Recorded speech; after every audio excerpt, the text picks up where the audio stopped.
All right, welcome back in here to Live Now from Fox. I'm Andy Mack. Thank you so much for joining us. It's now officially 100 days until this November election. We'll keep our eyes on it. Lots of developments within the last 7 days or so. For more on this, let's go on to our Fox News team. Madeline Rivera gets us up to date on all the latest polls between Trump and Harris. Now they are potentially on the ballot come November. Let's listen into this.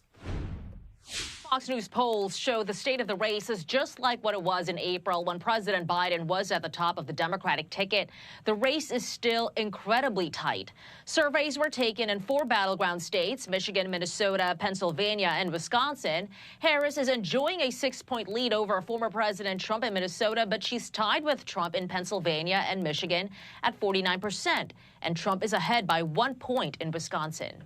Harris has a higher favorability rating than Trump in all of these states, except in Michigan, where they are tied.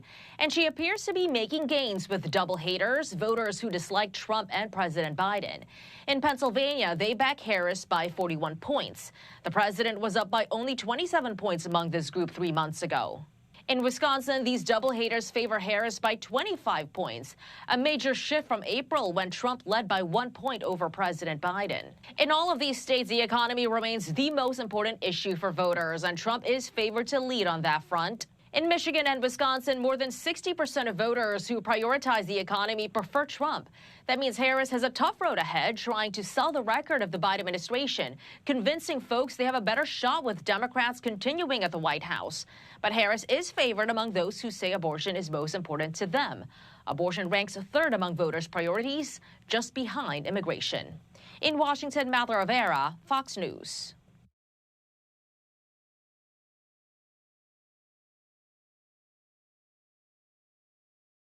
New Fox News poll.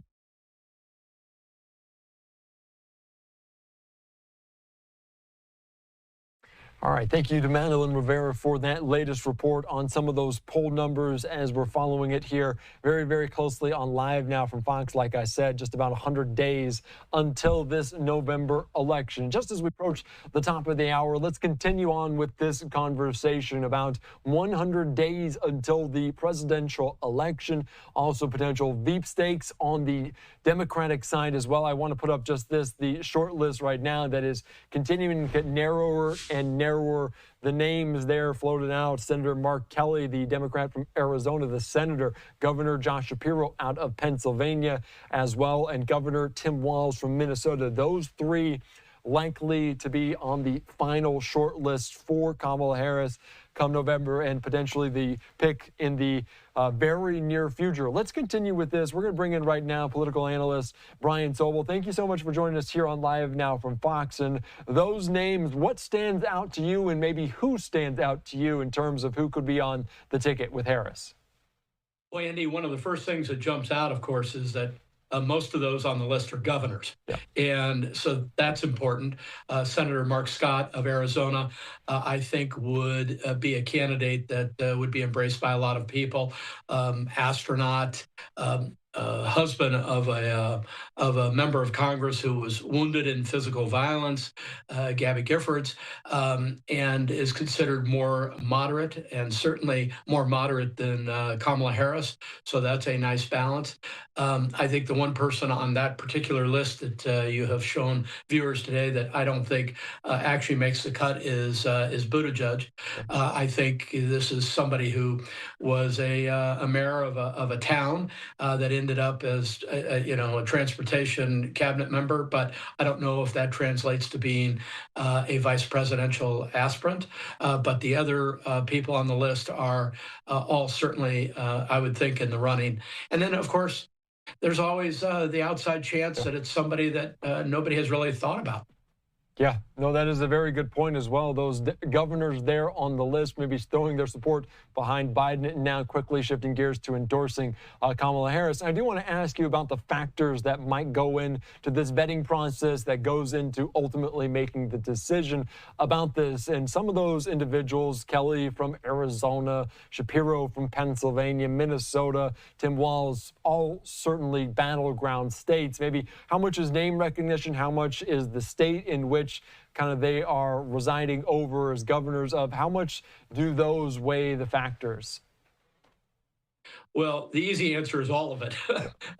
It all goes into the calculus. And picking a vice president is a matter of geography, of record, of what they've done in their own careers, particularly. So the one thing that you see in governors is that they have been the chief executive officer of their own states. That means they have kind of a wider view of things, and that oftentimes is an important element in picking somebody. But it's not the final determinant. It can be one of those things, or many other factors.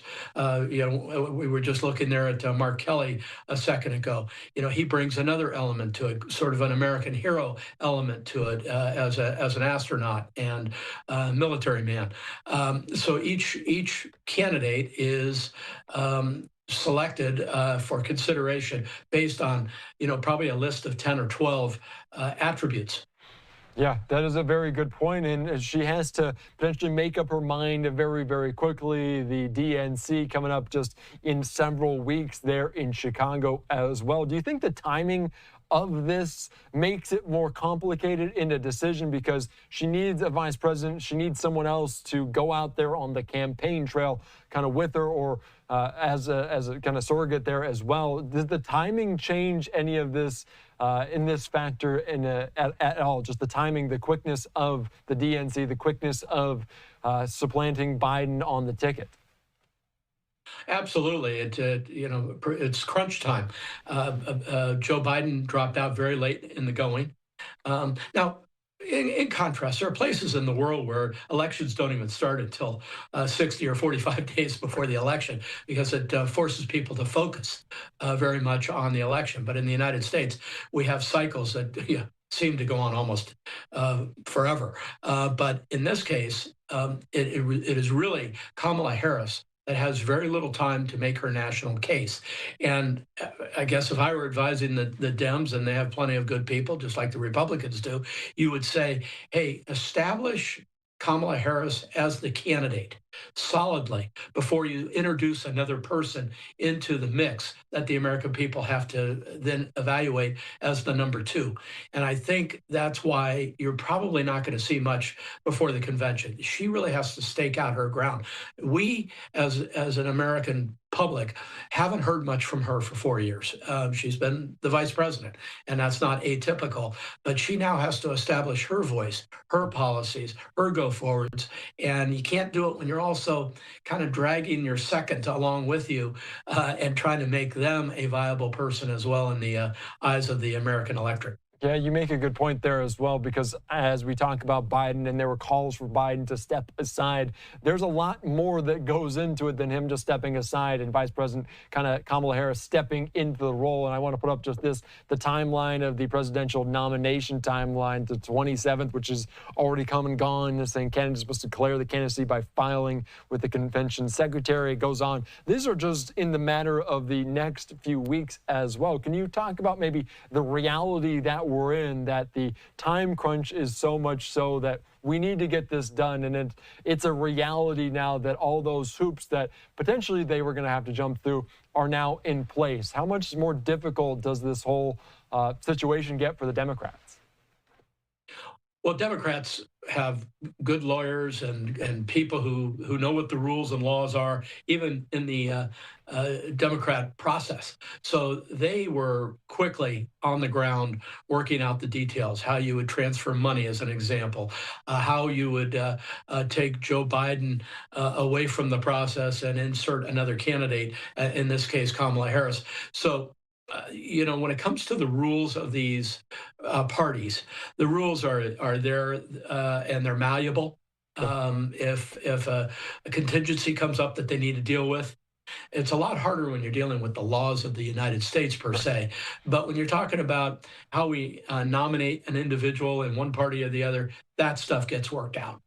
Okay, yeah, and they're working it out in real time right now, because it was just 7 days ago, almost exactly at this time, that Biden has said he would step aside, step down, and not seek re-election. All right, another topic that has been a focus this week is the debates, because there has been maybe a little bit of controversy, uncertainty about when this debate would happen. I want to put up this tweet from the Trump campaign talking about the general election debates, talking about how the general election debate details cannot be finalized until Democrats formally decide on their nominee. There will be a debate, right, Brian? There has to be a debate to get people to kind of see what's going on.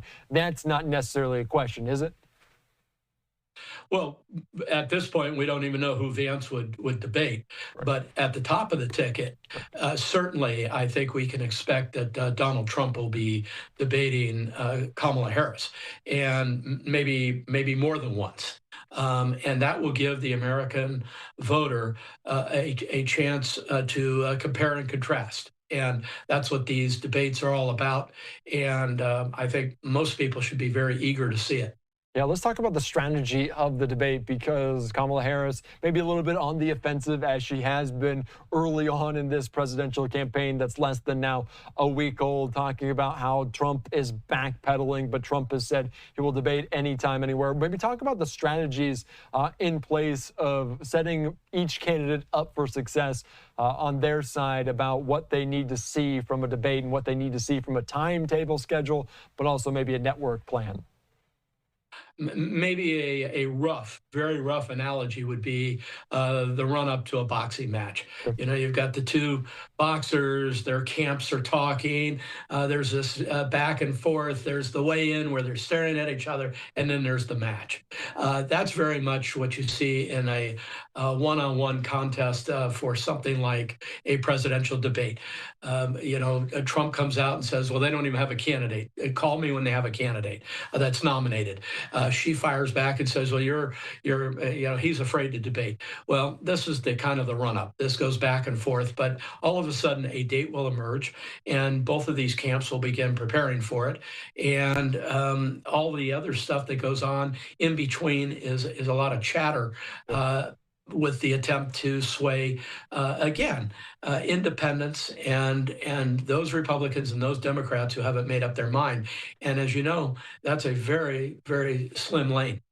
Yeah, that is a very good analogy to kind of tease out what's to come with the debate. I think a lot of Americans really want to see it as well. I do want to ask you about Donald Trump, because we've seen him campaign several times this week, and maybe his focus shifted from Biden to Harris. Maybe how have you seen those two names be switched out, but have we seen any change in rhetoric for him since Biden decided to not seek re-election? No, a long time ago, I said, you know, Trump is Trump. He can moderate his rhetoric just for a short period of time. It can't stand. That's not who he is. And so he quickly pivoted from this old president that couldn't find the stairs, to quote him, and then quickly morphed into what a disaster Kamala Harris has been in his mind. This is vintage Donald Trump. You watched him in previous years where the Republicans have put up any number of people, and he basically had a nickname for everybody and kind of knocked them down one at a time. However, this time, he's facing somebody who is a little bit of an unknown.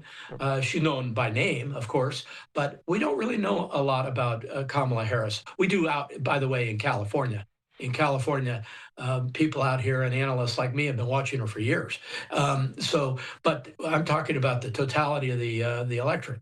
They have to learn who she is, and so Trump's got a window here to define her before she defines herself, which is what he's trying to do right now. And her job, of course, is to define herself, but also to attack Donald Trump. And this is going to be what's going to happen over the next 100 days. Yeah, that is a very good way to put it, and potentially trying to figure out that definition. Whoever maybe leads that charge, leads the narrative, could control the narrative as well. And I have to ask you, maybe people don't know a ton about her policies. She's been kind of under Biden on that ticket. Does that benefit, though, Harris, for her in this race, that maybe people don't know a ton about that? Oh, it's very beneficial. She can go out and tweak the narrative, or even create a narrative that carefully threads the needle between her being very progressive, which she is, but yet still appealing to moderates. And she has to do that by really framing some of her opinions about things. It's going to be very interesting to see, as an example, how she handles the southern border. She was tasked with dealing with the southern border, and now there's a bunch of rhetoric about, well, I wasn't made the czar, I was, overseeing a component of it, whatever. To the American public, she was charged with taking care of the southern border problem. It didn't happen. And she's got to come up with a reason why it didn't happen to the expectations of the American public. And those kinds of things are what Donald Trump can use as wedge issues. She has her wedge issues as well against Donald Trump. So we're going to see over the next weeks how each of them try to frame this so that they can draw it out. But in terms of who Kamala Harris is, again, people across the country don't really know her. And so she is working, I'm sure, very, very hard with her team to moderate some of her positions, to accelerate some of her positions, and to figure out what polls well. And frankly, these days in politics, everything is about, hey, what are people thinking today? Yeah, that is very true, and maybe not what people are thinking in 100 days, because that is a long ways away, but also a short time. The November election now just 100 short days away. Brian Sobel, thank you so much for breaking it all down here on Live Now from Fox. We've got a busy couple weeks. I know the next few months are going to be busy as well. Absolutely. Well, have a great day, and thank you as always. All right. Thank you again. All right. Let's continue on here on Live Now from Fox. I'm Andy Mack. Thank you so much as we continue a live look there in Washington, D.C. at the White House, 3:15 on the East Coast. Let's sign away for a quick 2-minute break.